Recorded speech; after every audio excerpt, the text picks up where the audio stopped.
Bang Amar ngasih keterangannya lebih lebih leluasa lah, nggak ada intimidasi atau ngerasa intimidasi atau apa. Jadi ya alhamdulillah, jadi minggu depan dia sudah bisa dihadirkan, jadi bisa ya ketemu juga Ya. sama keluarga-keluarganya, sama aku, sama adik-adiknya gitu. Dasar hukumnya itu kan, kalau perma itu kan yang dibilang ke majelis hakim itu kan masalah ya COVID kan. Sekarang kan COVID udah selesai, semua orang kan terorisnya di sidang langsung kok. Nah sekarang kok Ahmad Yani tidak, ya pasti kan nanti keputusannya bisa tidak dipercaya masyarakat kan gitu. Tanggapannya terkait eksepsi ditolak, mungkin kecewa nggak sih Pak? Ya itu kan memang ya eksepsi ini memang ya lebih banyak ke nanti ke pembuktiannya. Jadi itu kita hormatilah keputusan hakim itu kan gitu. Bang, tapi ini tadi kata bahagia banget Bang Amar, siapa sih Bang? Udah kayak happy banget nih bakal ketemu untuk minggu depan ya Bang, dokter. Udah pasti belum sih buat urusan itu Bang? Bakal hadir Bang Amar minggu depan di Ya pasti penetapan udah pasti kan kewajiban, harus itu kan perintah. Kita datang sini juga penetapan. Kalau nama jaksa itu kan tugasnya mengeksekusi penetapan hakim. Kalau tidak ya itu berarti pelanggaran hukum dong jaksanya kan gitu. Oke?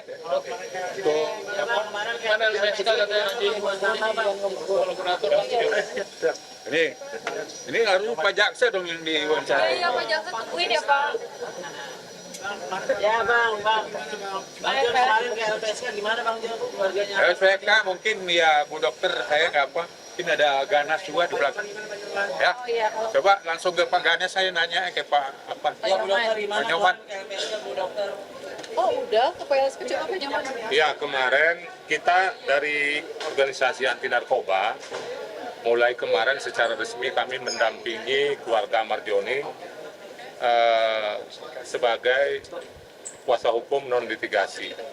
Jadi kebetulan tanda tangan itu diwakili oleh adiknya dan kami kemarin sudah melakukan permohonan agar Ahmad Yani bisa dijadikan justice kolaborator untuk membuka hal-hal yang memungkinkan yang selama ini tidak dibuka karena perpindahan dia dari Jakarta, lapas Jakarta ke Nusa Kambangan.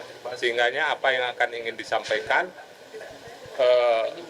mudah-mudahan permohonan untuk jadi justice kolaborator bisa terpenuhi. Salah satu syarat yang penting adalah adanya kronologi masalahnya dia.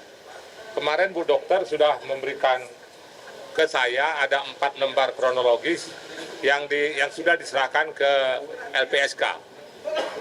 Jadi jangan sampai kesan ada dugaan terindikasi menutup celah apa yang terjadi sebenarnya di dalam kasus Ahmad Yani ini. Sehingganya kita bekerja sangat cepat. Mudah-mudahan dalam minggu ini kita pikir kalau penetapan untuk sidang offline tidak ada tadi, kita sudah mengajukan permohonan untuk bisa berkoordinasi ke Nusa Kambangan. Dan kemarin Bu Dokter sudah di BAP juga ya? Yang di LPSK sudah ditanya. Oh udah Ya, di BAP. Sudah di BAP, sudah pokoknya syarat-syarat yang dia minta sudah diberikan, sudah lengkap, cuma tinggal surat pernyataan dari Bang Amar doang ya. Ya, Syaratnya kurangnya. Ya, kita harap kalau ini terpenuhi, semua tabir bisa dibuka dan saya juga sudah bicara kemarin di media bahwa kita terbuka untuk minta bertemu dengan Menteri IMIPAS Pak Agus. Permasalahan dugaan peredaran narkoba ini mungkin entry point-nya, pintu masuknya di kasus Ahmad Yani ini. Kami siap kok sesuai dengan cita Bapak Presiden di dalam poin 7 tentang mendahulukan masalah-masalah pemberantasan narkoba. Mudah-mudahan Ahmad Yani sebagai, ya bukan kita katakan pahlawan, karena di dalam kasus pertama, kedua, dan ketiga tidak ada pasal 114, ya. Tidak ada pasal-pasal pengedaran, hanya memiliki menguasai tanpahan narkotika secara melawan hukum, hanya saja tidak dilakukan proses rehabilitasi, ya. Yang kasus ketiga ini kan pasalnya 114 di Pengadilan Negeri dan Pengadilan Tinggi ada ya. Begitu di Mahkamah Agung 114 itu hilang hanya 112. Artinya dia hanya pemakai.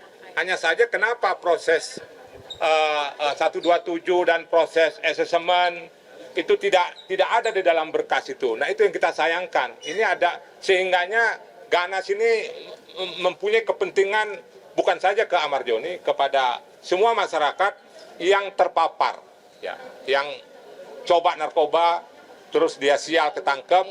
Nah, itu yang perlu kita selamatkan. Paling tidak ya tidak seterusnya. Minimum ya 2 kali lah pakai narkoba. Jadi tidak lebih daripada itu. Majelis Hakim akhirnya mengabulkan apa yang diinginkan pengamat untuk bisa hadir di persidangan. Iya. Kita juga seperti apa pada akhirnya nanti bisa bertemu langsung tatap muka. Ya alhamdulillah akhirnya hakim itu kan emang yang Om John dan kita mau kan, biar juga Bang Amar ngasih keterangannya lebih leluasa lah, nggak ada intimidasi atau ngerasa intimidasi atau apa. Jadi ya alhamdulillah, jadi minggu depan dia sudah bisa dihadirkan, jadi bisa ya ketemu juga Ya. sama keluarganya, sama aku, sama adik-adiknya gitu.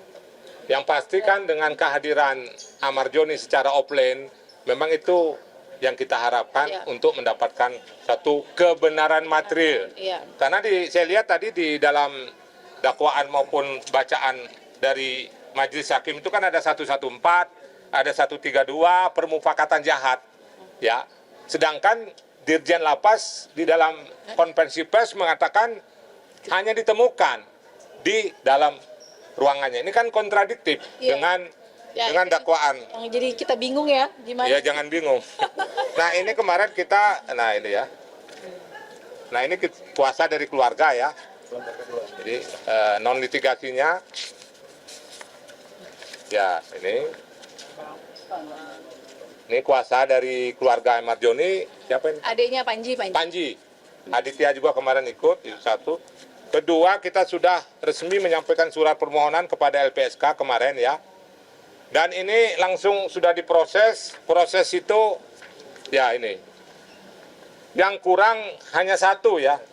Pernyataan Amarjoni untuk bisa bekerja sama untuk membongkar apa yang terjadi selama ini. Nah itu yang belum. Tadinya kita berharap mau ke Nusa Kambangan, ya syukur kepada Tuhan. Kamis besok, hari ini sudah ada penetapan untuk offline. Mudah-mudahan Kamis besok sudah dapat tanda tangannya. Dokter, tadi JPU juga mengatakan jelang agenda pembuktian Amarjoni ini akan dihadirkan ke lapas terdekat, akan dipindahkan ke lapas terdekat. Iya.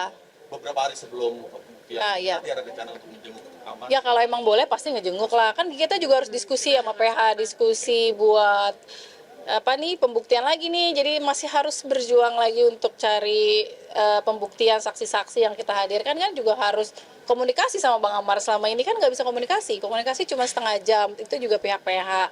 Bagaimana kita mau berdiskusi tentang masalah ini ke depannya gitu. Jadi itu sih sebenarnya yang sangat berpengaruh nanti kalau Bang Amar di sini, kan jadi lebih enak gitu diskusinya, dan tanpa kita was-was disadap atau enggak handphonenya ya kan, karena kan kemarin lewat telepon kan, kita nggak tahu disadap apa enggak. Kalau ini kan ketemu langsung, jadi alhamdulillah, jadi nanti ya sesuai dengan keinginan kita lah ya gitu. Tapi itu balik lagi masih harus berjuang. Ya kalau CJ-nya mungkin CJ-nya justice kolaboratornya segera disetujui, saya rasa kami ingin LPSK segera menempatkan ke rumah aman. Aman, ya pengennya gitu. Jadi dia bebas nanti untuk memberikan satu keterangan dalam kondisi keadaan yang stabil dan sehat secara mental. Secara mental, Nah kita usahakan dalam waktu secepat-cepatnya keputusan untuk menjadikan Amarjoni dan dalam tanda kutip memenuhi unsur untuk dijadikan justice kolaborator. Ya. Sesuai dengan kronologi yang diserahkan Bu Dokter 4 lembar itu, saya rasa sudah terbuka semua. Ya, sudah terbuka Kemarin semua. juga udah dibacain ya. Sudah dibaca. Di depan apa sih LPSK, LPSK juga sudah, gitu. sudah dimasukkan dalam berita masuk acara. dalam berita acara. Keluarga juga sudah diberikan berita acara. Ya, memang waktunya GC-nya paling lama 1 bulan ya. Tapi dia ingin akan bekerja lebih cepat supaya kami memang menekan agar kalau memang GC-nya dapat, supaya dia segera ditarik ke rumah Rumah aman. aman. Oke, gitu ya. Terima Terima kasih ya. Pak Nyoman, makasih ya. Ya siap. Hotman yuk. Ayo, ada